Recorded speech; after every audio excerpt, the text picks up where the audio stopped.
Hey buddy, watch this. Hello, Regis Kilbin is the name, and Hearthstone is the game, and this is part 12 of my Mean Streets of Gadgetzan card review.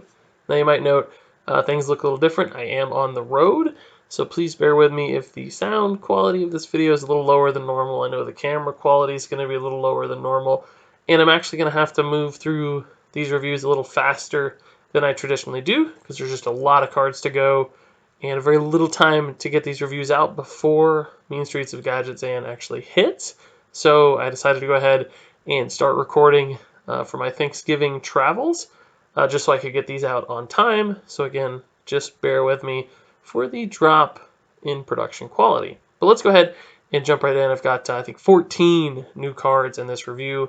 A lot of Druid, a lot of Rogue and Shaman cards, and a couple neutrals as well. Starting off with one of the craziest cards maybe ever in Hearthstone. This is the Jade Idol, 1-mana Druid spell that allows you to choose between two things. You can either summon a Jade Golem, and as you've probably heard in past reviews or just seen with the Jade Golem mechanic, anytime you summon a Jade Golem, starts out as a 1/1, the next one accelerates to a 2/2, a 3/3, 4/4, etc. So throughout the course of the game, the more Jade Golems you summon, the bigger and scarier they become, which, this means you get a 1-mana 10/10 sometimes right off the bat at the end of a game, which is fantastic. But if you take the slower route here, the alternative on the choose one, you can also shuffle 3 copies of this card into your deck, which is absurd. It's crazy. It's the ultimate fatigue, late game control win condition. Because what that means is you extend the length of your deck by 3 cards, so it takes you 3 turns longer to draw into fatigue. But also, every draw at the end game is just a bigger and bigger Jade Golem. So you basically you can put 3 back in your deck. The first one you draw might be an 11/11, then a 12/12, then a 13/13, or maybe you take that third one and you turn it into 3 more Jade Golems, which are then a 13/13 and a 14/14.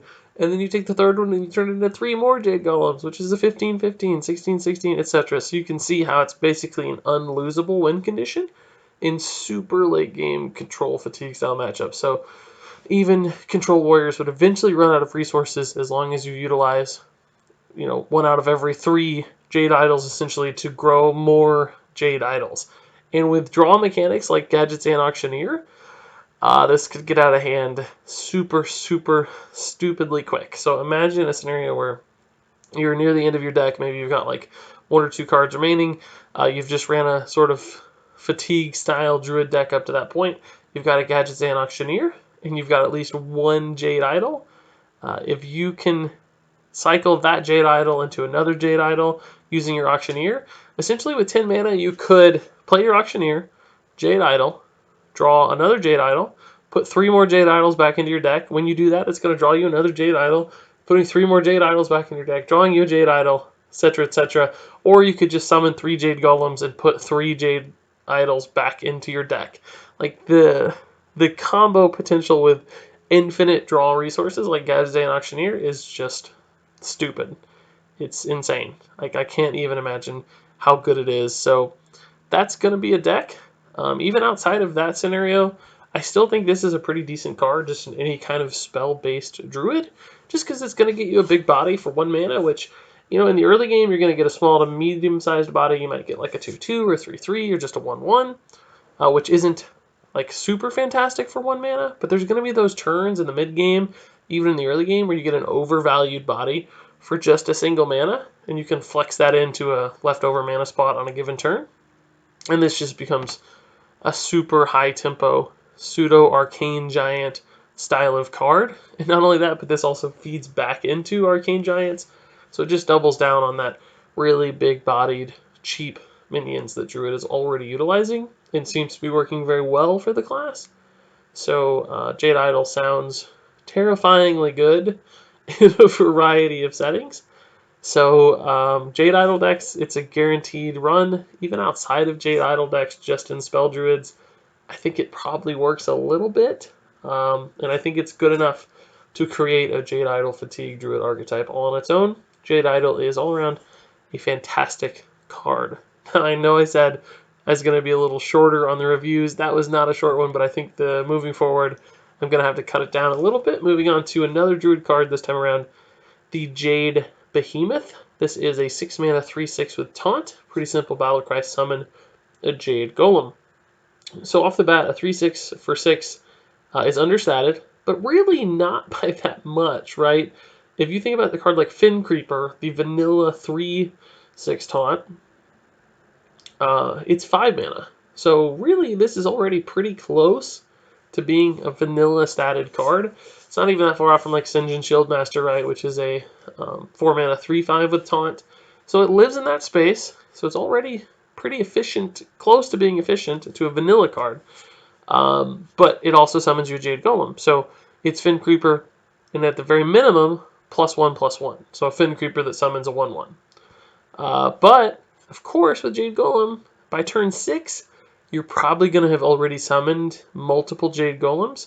So this is really more like Fin Creeper summon a 4/4. Fin Creeper summon a 6/6. Fin Creeper summon a 10/10 in the late game. And that's when you realize just how crazy stupid good this card is. It's another instant auto-include in Jade Golem decks. It's a great mid-range body for contesting aggro decks, which is what I think Jade Golem decks will have the most problem with, is surviving in those turns 4 to 7 range where the aggro or face decks are just really trying to push them over. And this will give you that body and that Jade Golem acceleration to not only hopefully stabilize the board a little bit, but flip things back so that you can start pushing for lethal yourself. So it's just a tad slow, maybe at 6 mana. Like if this was a 5 mana 3/5, I think it'd be significantly better. But it's still very, very good.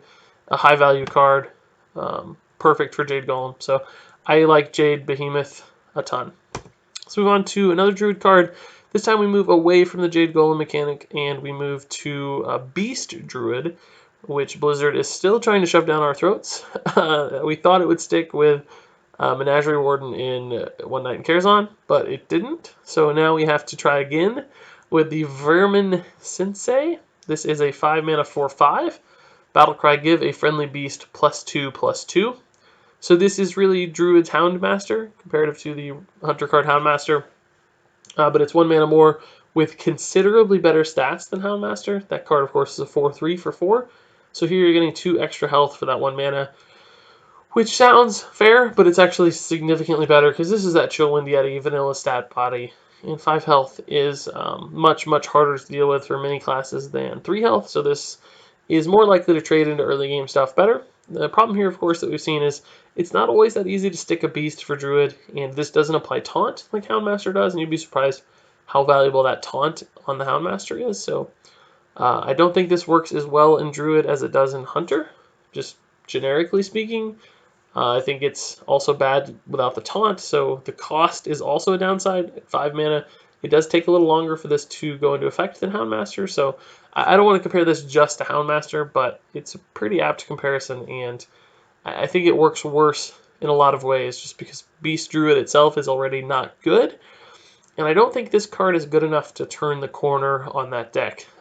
Beast Druid doesn't seem that close. Now this fundamentally is not a bad card by any means. It has the stats, it has the battle cry. It's good in many ways. I just don't know that it's going to be enough to turn Beast Druid around. So this is an above average card. It's just one that doesn't fit particularly well in the meta right now. But, you know, in another expansion or two, we've got like 2 years for this card to make sense. So if Beast Druid ever does become a thing, I think this one would be a pretty popular one. If it was a beast itself, it would be considerably better, just because it'd lead into stuff like that Menagerie Warden. As it stands right now, it doesn't, so that's just another small downside. But again, not a terrible card. A fine designed card. It's got the stats it needs. It's just not in the right time or place right now. So maybe the Vermin Sensei will eventually be a playable card. So let's move on to Shaman cards. Starting off with the new Shaman class legendary, White Eyes. This guy is a 5 mana 5/5 with Taunt. Okay, so that's a pretty cool start. And he also has Eat Death Rattle. Shaman. That's not a word, guys. Shaman. No, you don't summon. You shuffle the Storm Guardian into your deck. And you'll see here that the Storm Guardian is a 5 mana 10/10 with Taunt. So he's basically a super version of White Eyes, it looks like to me. So this card, it's fine. I think it's good. But I don't think this card is like game-changing or absolutely amazing or awesome. I mean, when it comes down to it, right, this is like a 10 mana 15/15, which, that's good, but it's not amazing. As you think of this really more fairly as two different cards and two separate pieces, a 5 mana 5/5 with taunt is actually relatively average. It's clearly better than Fin Creeper and stuff like that, just because it trades more efficiently as a 5/5, but it's very barely overstated for a taunt minion at that cost. So really you have to rely on the Death Rattle effect here for this to be very, very good. And eventually when you play that Storm Guardian, it is going to be a nice, cheap, big taunt that falls in line with other big, cheap taunts that Shaman has ran in the past with things like Earth Elemental in Crusher Shaman style decks in particular. But those really haven't ever dominated the ladder or taken off. We've clearly seen aggressive to mid-range Shaman as a much, much more powerful archetype lately. So this doesn't really fit that mold all that well. It's too slow for mid-range Shaman. It's too reliant on late-game draws because the Storm Guardian might get shuffled into your deck as the very, very bottom card. So White Eyes could take virtually forever to actually pay off. I think the other thing with this card that's nice is the Death Rattle synergies. Shaman does, of course, have some ways to synergize with Death Rattles by copying the minions when all the Crusher Shaman shenanigans that are possible. So there are some plays there where you get multiple Storm Guardians essentially added into your deck thanks to shenanigans with White Eyes Death Rattle. But even then, they still take time to pay off. Like, it's not really any better necessarily than the Jade Golem mechanic, which is going to also summon you giant bodies, but it's going to do it instantly and often much cheaper because you're still going to have to spend the 5 mana eventually to get this 10/10. So, I mean, this card's fine in maybe like a Reno or Kazakis. Well, not Kazakis, but in like a Reno style deck, this could work just as another nice mid-range filler minion when you need to fill in all the gaps in a deck list. Sorry. But otherwise, I don't really know that White Ice is going to be awesome enough outside of those very specific combos or shenanigans to really see play in any form of Shaman that we understand today. But I'd love to see that change because it's a pretty cool looking card. And I definitely like the artwork. And I want legendaries to be good and I want legendaries to work. So hopefully White Eyes is eventually viable. So let's move on to the next Shaman card. This one is Jade Claws, a new weapon. Because Shaman really desperately needed a new claw weapon that was good. Because Spirit Claws is so bad. I'm being sarcastic. Spirit Claws is amazing. I also think Jade Claws is going to be good in Jade Golem decks. Arguably, it might even be good outside of Jade Golem decks. It's a 2 mana 2/2, which, ultimately a 3-attack weapon is much, much better than a 2-attack weapon. It just kills so many more things, particularly in the Shaman Mirror matchup, killing those Tunnel Trogs and the wolves and so on. So that's a downside on this weapon, certainly, but still a 2/2 is nothing terrible. I mean, it's basically a ping. Sometimes you'll get to ping a little bit extra, kill those flame imps, etc. So as far as the weapon itself goes, that's fine. It does have an overload, so it's sort of like a 3 mana 2/2 in many ways. But still, I don't think that'll be problematic. In fact, sometimes it can be beneficial because you'll be able to Tunnel Trog into Jade Claws to buff your Trog, so that overload could technically have an upside from time to time. But it's the battle cry that really makes Jade Claws so darn interesting, because often, or actually always, this is going to be at least a 2 mana 2/2 that summons you a 1/1 as well. So that that basically turns it into a 3-attack weapon in some ways, because you'll have that Jade Golem to attack 2 as needed. Sometimes in the late game, you can draw this, and it'll be a 10/10 Jade Golem, theoretically, if your deck has enough Jade Golem summoners. So that turns early game weapons, which often get pretty bad in the late game, into a nice late game tool. But most importantly, I think, is that Jade Claws is a really cheap, efficient, good card that summons you a Jade Golem, which in turn, of course, buffs every future Jade Golem by a 1/1. So it just starts off your Jade Golem chain without really compromising your early game mana curve because you're still playing what is ultimately a solid card. So I think Jade Claws is definitely going to work. in Jade Golem decks. I don't think it's going to supplant Spirit Claws in mid-range Shaman as we know it right now. But anytime that you're running Jade Golems, I can't imagine any reason not to run this card. It's probably going to be mandatory just because you need enough Jade Golem Summoners. So if Jade Golem Shaman becomes a thing now or ever in the future, this will be a solid card. And it's frankly a very good card in that scenario, and probably just an average card anyway, even outside of a Jade Golem deck. So overall, very strong addition, as if Shaman needed a very strong addition. So moving on to another Shaman card, this time it's the 2-mana spell Devolve. So it's not Evolve, it's Devolve. This transforms all enemy minions into random ones that cost 1 less. So this is an interesting little card. Ultimately, I don't actually think it's going to be all that good or all that played. Just because the effect is rather unusual and hard to predict. And it's not really a board clear necessarily, which is really what Hearthstone's all about. Ultimately, you want to remove the stats from your opponent's side of the board. So you love those Flame Strikes. You love the Spell Power Maelstrom Portals of your Shaman, and you love the Lightning Storms of your Shaman, because it deals with the stats. It kills the minions, which in turn helps you preserve your own board, because your opponent can't make trades, right? So Devolve doesn't do that, right? It doesn't remove all the stats. It theoretically removes some of the stats, because if your opponent has, a bunch of 4-mana minions out there, you can turn them into 3-mana minions, which on average are going to have worse stats. So you're kind of chipping away at the opponent minions' health totals. But the problem with this card is, even though it's a silence effect, because think about it, right? If they have a Tyrion, you devolve Tyrion, the death rattle's going to go. He's going to transform into something else. So it's absolutely a silence effect. You can silence the Malagos. You can silence the Tyrion. Their desired effect is going to go away, which sometimes will be incredibly powerful. But other times that's going to have downsides. Some 3-mana minions are better than 4-mana minions, and so on and so forth. Some 6-mana minions, in fact, a lot of 6-mana minions, are better than 7-mana minions. So sometimes you're going to silence one thing that you don't want to see, and it's just going to turn into something even better. So there's a lot of risk involved with Devolve, because it can really backfire and cause you just as many problems as you had in the first place. So since it's unpredictable, since it's unreliable, even though it's technically good, I just don't see it fitting Shaman, and I don't think it makes sense in any way we understand Shaman right now. It probably doesn't make sense in general. So even though this card's fun, cool, interesting, I'm not sure it's going to see play. So let's move on to the next card. It is Call in the Finishers, a 4-mana spell. Clearly looking for some more Murloc synergy for Shaman. So this one summons 4 1/1 Murloc, so sort of the muster for battle, or the Murloc for battle, I guess, if you will, of a Shaman. Of course, it doesn't give you the weapon like muster, but it does just give you an additional minion for an additional mana. So probably not quite as strong as muster for battle from a pure value standpoint.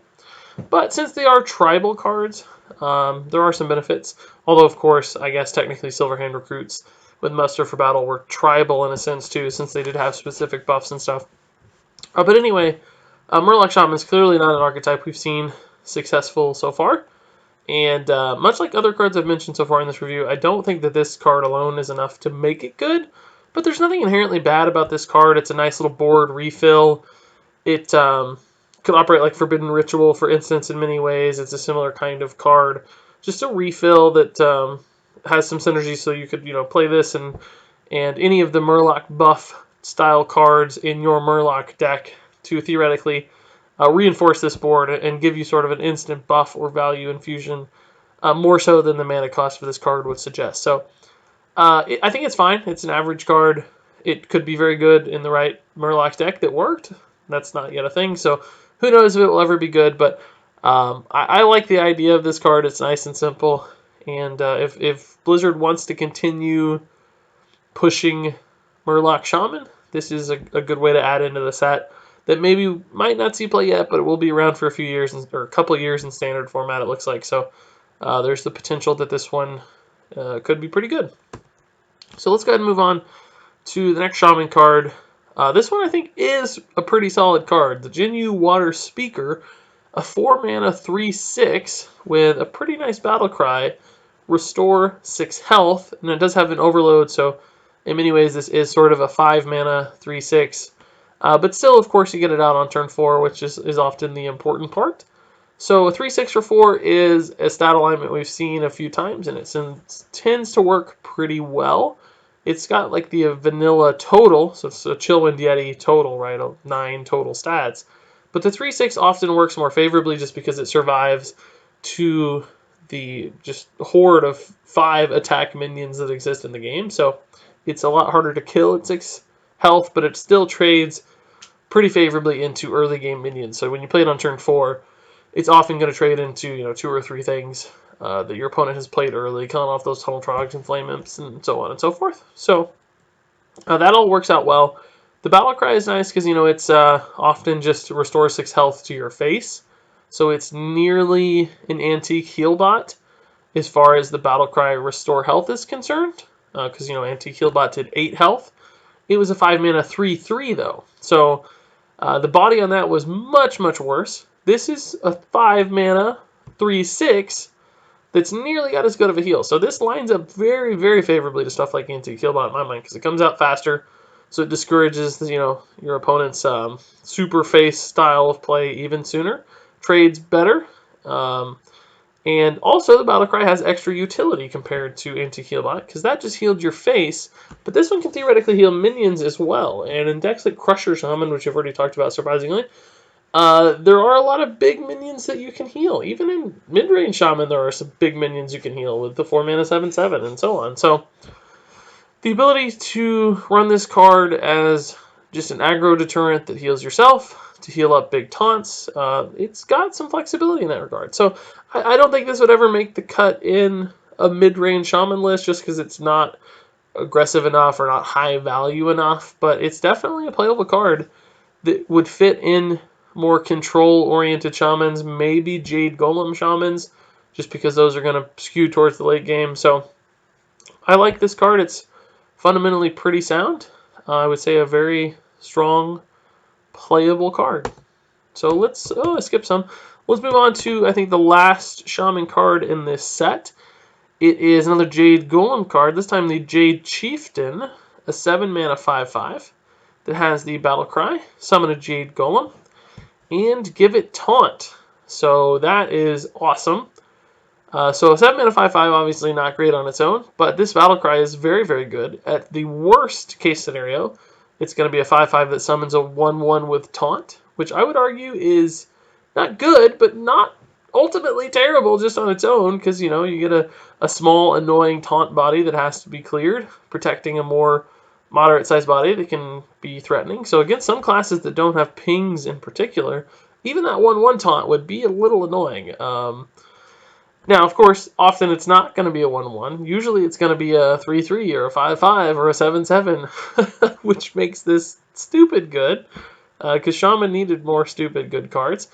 And so it's just a nice, solid statted minion that summons an even nicer solid statted minion that also buffs all future instances of your Jade Golems.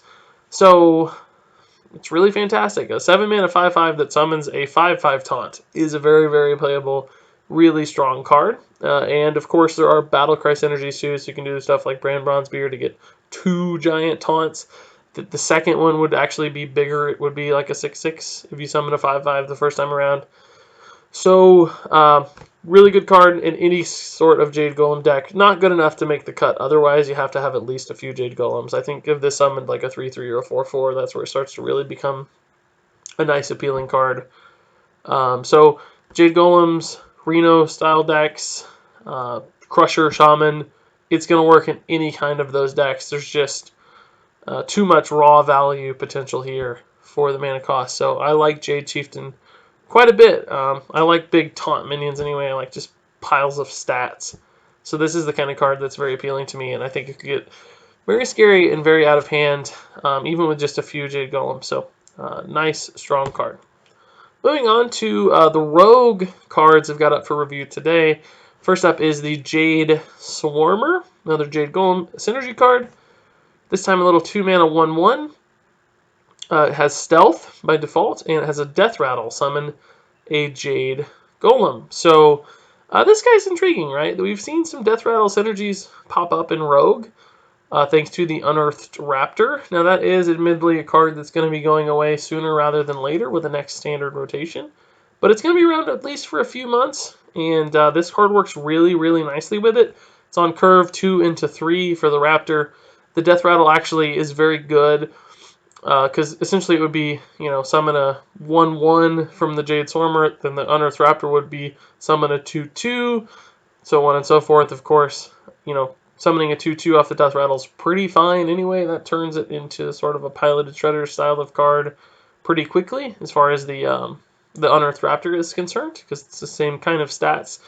And of course it's buffing every future Jade Golem, so clearly the faster you can get Jade Golems out, the more you can double down on a single card's Jade Golem effect, which you would essentially be doing here by copying that Death Rattle. The faster you're going to accelerate and the more total Jade Golems you're going to get, so that works out really nicely. As in a card itself, Jade Swarmer, clearly not that exciting, just a 1/1, doesn't do a lot on the board, so the fact that it has stealth is sort of relevant. It prevents pings and stuff. It works well with attack buffs if you can get this on the board in like a zoo style deck and buff it up with an abusive sergeant or whatever to trade up and leave behind a bigger body. That's all nice. Ultimately, it's still good in the late game, which is pretty cool, but it does take a little while to get your Jade Golem going because Rogue doesn't necessarily have a reliable good way to kill their own stealth minions. You could use a backstab or whatever, but that would feel like a waste. So, even in the late game, if you play it for 2 mana, you're going to potentially get like a nice big 8/8 Jade Golem out of this cheap 2 mana card, which is enticing, but you have to play the 2 mana card, wait a turn, kill it, summon your Jade Golem, wait a turn for the Jade Golem to attack. So it's much better in the early game when you can actually get that body out there and start buffing cards faster. It's less appealing in the late game. Anyway, in the end, I still think this is a decent card for Jade Golem Rogue if that were potentially a thing, and maybe even like a merger between Death Rattle / Jade Golem Rogue. Maybe the Jade Golem Edge would finally give the Death Rattle Rogue archetype enough meat to really contest and become its own thing. So that would be pretty cool to see. So above average card overall. On its own, pretty weak, I would say, just as a 2 mana 1/1 stealth that summons a 1/1. So that's not good enough, but in the right settings, an above average card. So let's move on to the next Rogue minion. This one is the Shadow Sensei, a 4 mana 4/4. With the battle cry, give a stealth minion +2/+2. So this one, it's kind of like the Vermin guy we saw earlier, Vermin Sensei. Senseis clearly seem to have a similar style of play. So a lot of the comments that apply to the Vermin apply to the Shadow Sensei as well. It's just, there's not a ton of stealth minions in Rogue right now, particularly not a ton of good ones. So we've seen a few in the Mean Streets of Gadgetzan, none of which I thought were really all that strong. So I don't think Stealth Rogue is ever going to be a thing, which means I don't think Shadow Sensei is ever going to be a thing if there are future stealth cards that make sense. I'm still not actually sure that this guy is good enough. It'd have to be minions that you want to be in stealth, but also benefit from having extra health. Like instead of give a minion +4 attack, that would seemingly be a little better to me because it could imply like get stealth minions out and then just hit your opponent really hard in the face. This gives them health as well, so part of the value is distributed on keeping a minion around or alive or building a board presence as opposed to more like sneaky stealth kills. So I don't really know that this makes a ton of sense as far as the synergy with the battlecry is concerned. The stats on this minion aren't actually very good for 4 mana. 4/4 is below vanilla, so unlike the Vermin Sensei, which feels a little better as a 4/5, even though it's an additional mana, this one just doesn't feel quite as good on the board, doesn't trade as efficiently. So Shadow Sensei, not ultimately an awful card by any means. It's got a cool buff. It's like a Houndmaster in many ways. It's in fact better than a Houndmaster in many ways, just because it has that extra health. But doesn't work nearly as well as in its class. Doesn't have nearly as many cards to synergize with. Doesn't give the taunt. Doesn't have the stats of the Vermin Sensei. So in the end, it feels like the weakest version of that style of card, and ultimately won't see play. Moving on to another card that ultimately won't see play, and I have said the word ultimately a lot, I feel like, so I'll try not to ever say ultimately again.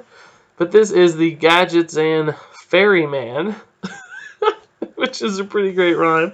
I think it's just a Ferryman, so a little extra emphasis on the man there to make it rhyme. But this is a bad card, and it's gotten a lot of hate as a bad card. I don't hate it quite as much as the general population, I guess, but I still think it's a pretty bad card. It's a 2-mana 2/3, so it's a 2-mana 2/3 because it has a combo. Return a friendly minion to your hand, and not only is that combo going to be rather difficult to pull off a lot of the times, just as combos often are that early in the curve, but it's also a combo that you don't necessarily want to pull off a lot of the time. Because often returning a friendly minion to your hand can be rather punishing. You want the minion out there, contesting the board and doing cool stuff. So, a 2-mana 2/3 is what Gadgetzan Ferryman ends up looking like. He's a River Crocolisk in many ways. There is already a card that's exactly like this that doesn't have the combo condition, which is the Youthful Brewmaster. It's a 2-mana 3/2, which many would argue right now is actually a better stat alignment just because so many things have 3 health. This doesn't trade very efficiently into very many things. Doesn't really suit Rogue's early game mentality very well either, just because it doesn't do anything with other early Rogue cards. There's no 1-mana cards really you want to bring back to your hand. There's like Swashbuckler, I guess, but that's not a ton of extra value. And how would you pull off the combo? Even in the late game, what are you going to combo back? Now, clearly there are some decks that have utilized Youthful Brewmasters and Shadow Steps. Mill Rogue in particular comes to mind, pulling back the Cold Light Oracles and the Heals and so on and so forth. But do they really need like a 6th way to do that? Because they already have Shadow Step and Youthful Brewmaster. This is a harder one to pull off. The stats are worse. So unless they need 6 specific return to hand effects, I'm not sure that Gadgetzan Ferryman makes a lot of sense.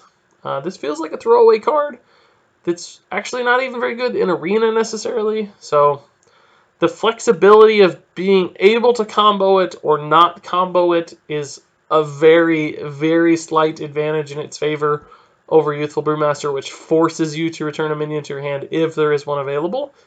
But in that case, it's just a River Crocolisk, so who cares? It's not nearly overpowered enough and doesn't do anything cool enough to stand out at all. This is a very, very bad card. So let's move on to another card that's probably not all that good in my mind. This one is the Daring Reporter, a 4-mana neutral minion. 3/3 at its base, and it has an effect whenever your opponent draws a card, gain +1/+1. So this is an interesting little mechanic we haven't seen before, which I like. It's creative. But really, I just don't think it's good enough. The idea here is you play this on turn 4.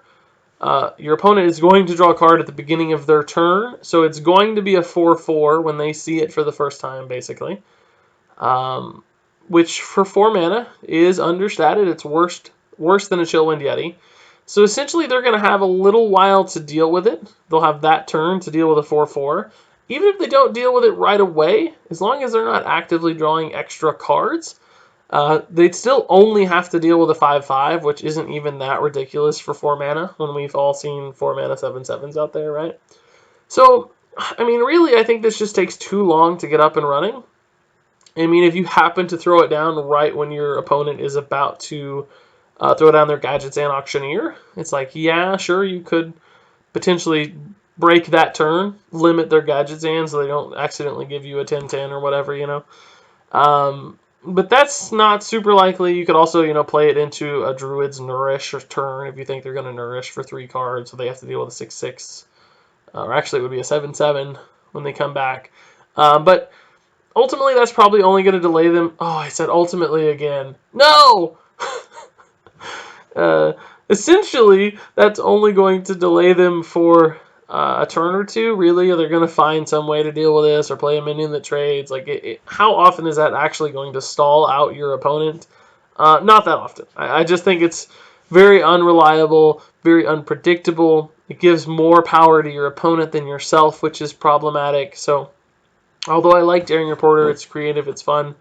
As a sort of tech card or counter card, it's probably just not good enough or specific enough to really do any work. So neat card, but pretty weak, and I don't think it'll ever be played in constructed format.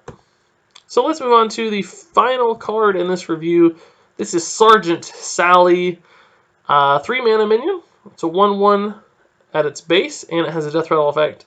Deal damage equal to this minion's attack to all enemy minions. So clearly the idea here is you buff this card in some way so that when she attacks and dies, she clears your opponent's board. So she is sort of a modern-day explosive sheep, but that's not really totally fair because I don't think it would be used in the same way as explosive sheep. I mean, at her worst, she is a whirlwind effect attached to a minion, but that's not a very exciting way to play her because we've seen cards like Ravaging Ghoul which do that way, way better because it's a battle cry and it's attached to more stats for the same cost. So really you have to give this card buffs for it to make sense. So it really seems to make sense in Grimy Goons style decks in particular, where maybe this becomes a 3/3 or a 4/4, and you can play it for 3 mana. You've got a nice statted minion that your opponent doesn't want to kill because it might wipe out their board. And then eventually you're going to get to kill it on your own when you want, or at least with some level of control to take out your opponent's board. So it's good against those Zoo-style decks or the aggressive decks that load up the board with cheap minions. It's probably good against Shaman in particular because they have a lot of lower health stuff. So even if this comes down as a 2/2 or a 3/3, it's a Flame Strike on delay, or Blizzard on delay, or Holy Nova on delay, some sort of area of effect removal on delay where you play it, and it probably sits there for a turn, and your opponent's like, crap, I can kill that and sacrifice my board right now. I could play more stuff, but my stuff is going to die next turn if I do, so that's not particularly appealing. So it creates this sort of dilemma for your opponent and a problematic card to play around just because you know it's coming. So unless they have a silence or a transformation effect, they have to concern themselves with this death rattle. And you may even have additional cards in hand which buff it with a Blessing of Might or an Abusive Sergeant or something to make it an even better sort of Shadow Flame style card. So, I mean, I think Sergeant Sally is actually halfway decent as an aggro counter as long as your deck is built or constructed to make sense of that with buffs. Like, it needs to be that 3-attack minion or a 5-attack minion. It needs to be more than 1 attack to make sense. It probably needs to be like 3-attack to really be good. Maybe 2-attack could get by because it is relatively cheap, but it's also on delay. So somewhere around, I think, 2 to 4 Sergeant Sally makes sense. By the time you get up to 5 or 6, it might just be too slow, like, to be relevant at that point. It'd still certainly be good to play a 6/6 that's a board clear like that. So I think this is a good card. When I first saw it, I thought, oh, that's not going to work very well. But the more I've talked to myself about it and the more I've worked through it, Sergeant Sally actually makes sense in certain scenarios. So I think this will certainly be experimented with at the very least, and I suspect it might even see some play from time to time, just because it makes sense. One thing that I haven't mentioned is you can probably think of ways to kill this yourself for an AoE clear. Like, if you think of Explosive Sheep, Mage would ping the Explosive Sheep for like a 4-mana 2 AoE attack. Sergeant Sally won't work quite as well there because if you're buffing her where attack value is significant, that's also probably going to buff her health total so that she's harder to kill off.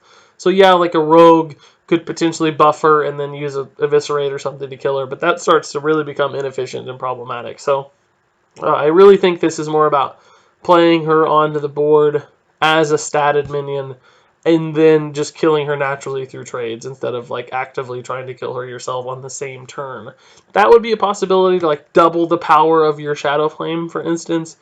But I still think that's less likely than the standard mode of play, which is just buffing her in hand with Grimy Goon style cards, or hand buff style cards, as I think they've been called by a lot of people, and then going from there. So that probably wasn't as short as I anticipated it being, but that will wrap it up for part 12 of my Mean Streets of Gadgetzan card review. So I think I'm just going to have a few parts left, but there are a lot of cards to work through.